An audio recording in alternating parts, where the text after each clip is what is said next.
நண்பர்களே, இன்று நாம் இந்தியாவின் ஒரு மிகப்பெரிய சாதனையை பற்றி விவாதிக்கப் போகிறோம். அதாவது உலகின் சக்தி வாய்ந்த ஹைட்ரஜன் ரயில் இன்ஜின் இந்தியா உருவாக்கியிருப்பது. இது ஒரு வரலாற்றுச் சாதனை மட்டுமல்ல, இந்தியாவின் தொழில்நுட்ப வளர்ச்சியை உலகமே பாராட்டும் ஒரு பொக்கிஷமாகும். இந்த ஹைட்ரஜன் ரயில் இன்ஜின் வெறும் சாதாரண தொழில்நுட்ப வளர்ச்சியைச் சொல்வதில்லை.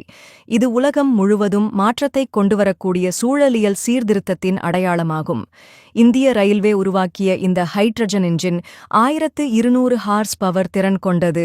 இது உலகின் மற்ற எந்த ஹைட்ரஜன் இன்ஜின்களையும் விட இருமடங்காக சக்தி வாய்ந்தது. இதன் ஒப்பீடாக ஜெர்மனி, பிரான்ஸ், சீனா, ஸ்வீடன் போன்ற நாடுகள் இதுவரை அதிகபட்சம் 500 முதல் 600 ஹார்ஸ் பவர் கொண்ட ஹைட்ரஜன் இன்ஜின்களை மட்டுமே உருவாக்கியுள்ளன. ஹைட்ரஜன் ரயிலின் முக்கிய அம்சங்கள்.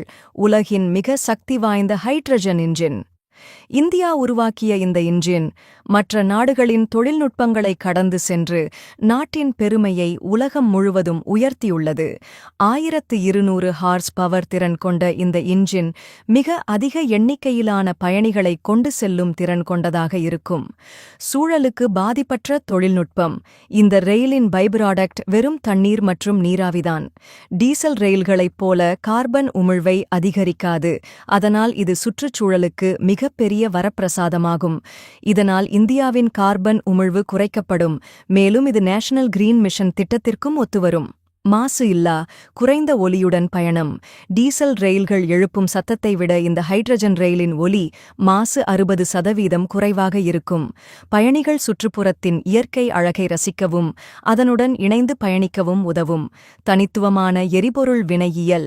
இந்த ரயில் தண்ணீரில் இருந்து ஹைட்ரஜனை பிரித்தெடுத்து அதை எரிபொருளாக பயன்படுத்தும். உலகின் 71% தண்ணீரால் மூடப்பட்டிருப்பதை எண்ணிக்கையில் இந்த எரிபொருள் முடிவில்லாததாக கருதப்படுகிறது. இது சிக்கனமாக மட்டுமல்ல, இலகுவாக கிடைக்கக்கூடியது என்பதாலும் சிறப்பாகும். இந்த திட்டத்தின் இடர்பாடுகள். கடந்த காலத்தில் ஜப்பான் இந்தியாவுக்கு புல்லட் ரயிலுக்கான உதவியில் தாமதம் செய்தது மற்றும் அதிகமான செலவை கோரியது. ஆனால் இன்று இந்தியா தனது சுயசார்ந்த தொழில்நுட்பம் மூலம் ஹைட்ரஜன் ரயில்களை உருவாக்கி ஜப்பானையும் அமெரிக்காவையும் கூட சவாலுக்கு உலுக்கியிருக்கிறது. இந்திய ரயில்வே திட்டங்கள். முதல் ஹைட்ரஜன் ரயிலின் சோதனை ஓட்டம். ஜிண்ட் சோனிபத் பாதையில் 900 கிமி தொலைவில் 140 கிமி மணி வேகத்தில் இந்த ஹைட்ரஜன் ரயில் சோதனை ஓட்டம் நடத்தப்படும். இந்த சோதனை 2025 தொடங்கும் என்று எதிர்பார்க்கப்படுகிறது. மலைப்பாதைகளில் ஹைட்ரஜன் ரயில்கள். டர்ஜிலிங், மாத்ரான், நீலகிரி போன்ற மலைப்பாதைகளில் 2026க்குள் 30 ஹைட்ரஜன் ரயில்கள் அறிமுகமாக உள்ளன. இது இந்தியாவின் சுற்றுலா வளர்ச்சிக்கும் ரயில்வே பயணத் தரத்திற்கும் மிகப்பெரிய முன்னேற்றம். தொழிற்சாலைகள் மற்றும் நவீன உற்பத்தி. ஹைட்ரஜன் ரயில் கோச்சுகள் சென்னை இன்டிகிரல் கோச் தொழிற்சாலையில் உருவாக்கப்படுகின்றன. ஜிந்த் ரயில்வே நிலையத்தில் 3000 கிலோ ஹைட்ரஜன் சேமிப்பிட மையம் அமைக்கப்பட்டுள்ளது. உலகளாவிய தாக்கம்.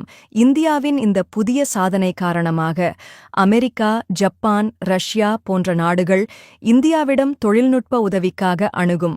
வெளிநாடுகளிடம் இருந்து தொழில்நுட்ப ஆர்டர்கள் அதிகரிக்க வாய்ப்பு உள்ளது. இந்திய பொருளாதாரம் அதிகரித்து நாடு உலகின் தொழில்நுட்ப முன்னோடியாக மாறும். இந்த சாதனையின் முக்கியத்துவம். இந்த சாதனை பொருளாதாரம், சுற்றுச்சூழல், தொழில்நுட்ப வளர்ச்சி ஆகிய 3 நிலைகளிலும் இந்தியாவை முன்னேற்றும். இது கீழ்க்கொண்ட நாடுகளுக்கும் தொழில்நுட்ப உதவி வழங்கி இந்தியாவின் சர்வதேச உறவுகளை வலுப்படுத்தும். இந்தியாவின் இந்த சாதனையை நீங்கள் எப்படி பார்க்கிறீர்கள்? இந்த தகவலை உங்கள் நண்பர்களுடனும் குடும்பத்தினர்களுடனும் பகிருங்கள். மேலும் இத்தகைய முக்கியமான செய்திகள் தெரிந்து கொள்ள சப்ஸ்கிரைப் பண்ணி லைக் மற்றும் கமெண்ட் செய்ய மறக்காதீர்கள். வந்தே மாதரம். ஜெய் ஹிந்த்.